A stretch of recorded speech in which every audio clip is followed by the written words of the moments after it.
Bless you, family. It's tea time. Thank you so much for joining me today. We are still in our series for Proverbs 31 month, the month of July. We are breaking down this Proverbs 31 woman. Ladies, we are going to make it. Fellas, let me tell you what you need to be looking for. All right, so tonight, or today I should say, we're working on verse number 13 of Proverbs 31. I'm going to be reading from the King James, the New Living Translation, the Amplified, and the NIV, just to point out a couple of different translations that bring out a little bit something for you, okay? So the King James says, "She seeketh wool and flax, and worketh willingly with her hands." New Living Translation, "She finds wool and flax and busily spins it." What I want you to focus on is she's seeking something. She's looking towards what she can find, and she's willingly working with her hands. These things. She's willingly working with her hands. So keep that in mind while I read the Amplified and the NIV and give you a little something to think about for the rest of the day on how you are hitting the mark for this Proverbs 31. The Amplified version says, "She seeks out wool and flax and works willingly with her hands to develop it." Another little thought to add on there. What am I developing? Whom am I developing? Family, friends, loved ones, some foes. Who am I working or putting my hands to the plow, meaning speaking life to? Who am I encouraging? What am I doing with my hands? What am I doing with my heart? What am I doing with my tongue? What am I speaking? What am I doing? She worketh. Work that thing. Work that word. Work your encouragement. Work in love with your family, with your friends. The NIV says, "She selects wool and flax and works with eager hands." So if you're not thinking about, when I read this, I'm thinking, what am I doing willingly? What is my gifting? What is she putting her hands to? She works at it without hesitation. She finds delight in it. Wool and flax are just raw materials, which in today's society, think about it as what skills or crafts or gifts, calling, am I using my raw material, that raw thing that's within you?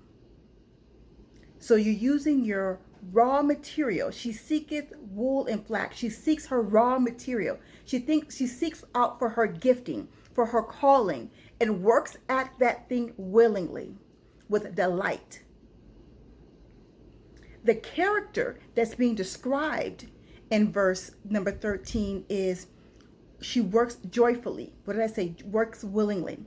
It also denotes someone who not only is devoted as a homemaker, because, that's the concept at the time when it was written, but think about it as someone who, no matter what she puts her hands to, she works joyfully. She works with delight. She's doing it out of love, meaning hard worker. She's willing, she's eager to supply the needs to her family.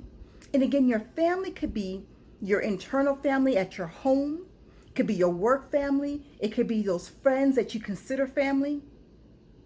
She's working hard at it, but with ease and delight.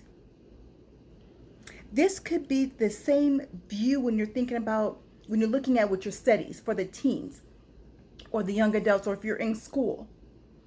You are with delight, with your hands, you're finding whatever task or whatever raw material skills that you have to complete your studies, to complete your job if you have a 9 to 5, whatever it is with your family.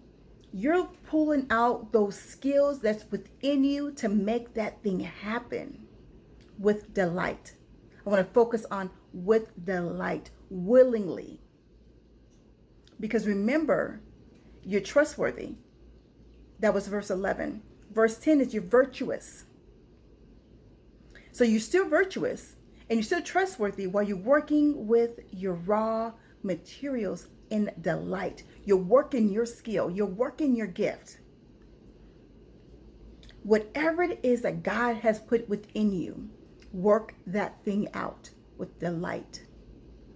Use those things that you just do naturally to bless your family, your friends.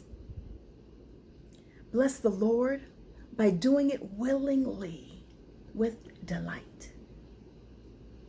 I know you're already doing it. So guess what? Remember I talked about how you're already at P31 and we're trying to get there. We're trying to be that Proverbs 31 woman.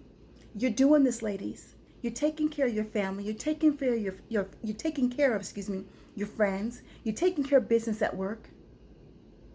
Young lady, you're doing it by taking care of your stature and remembering that you're virtuous, remembering that you're beautiful, remembering that you're honorable. Men of God, you're doing that. You're doing the encouraging portion to your queen by reminding her what and whom she is. She is a Proverbs 31 woman. You are a Proverbs 31 woman. Taking it step by step and pulling it out to figure out what is it that I'm trying to achieve that you already have achieved. Just walk in it with grace and humility. Friends, I want to encourage you to go back to verse 10, the verse message, verse 11, verse 12, and then 13, and put those piece by piece by piece together. You are virtuous. You're trustworthy. You are working willingly and joyfully with your hands, your talents. You're Proverbs 31 woman. God bless you. Stay encouraged. And until tomorrow, we'll see you then.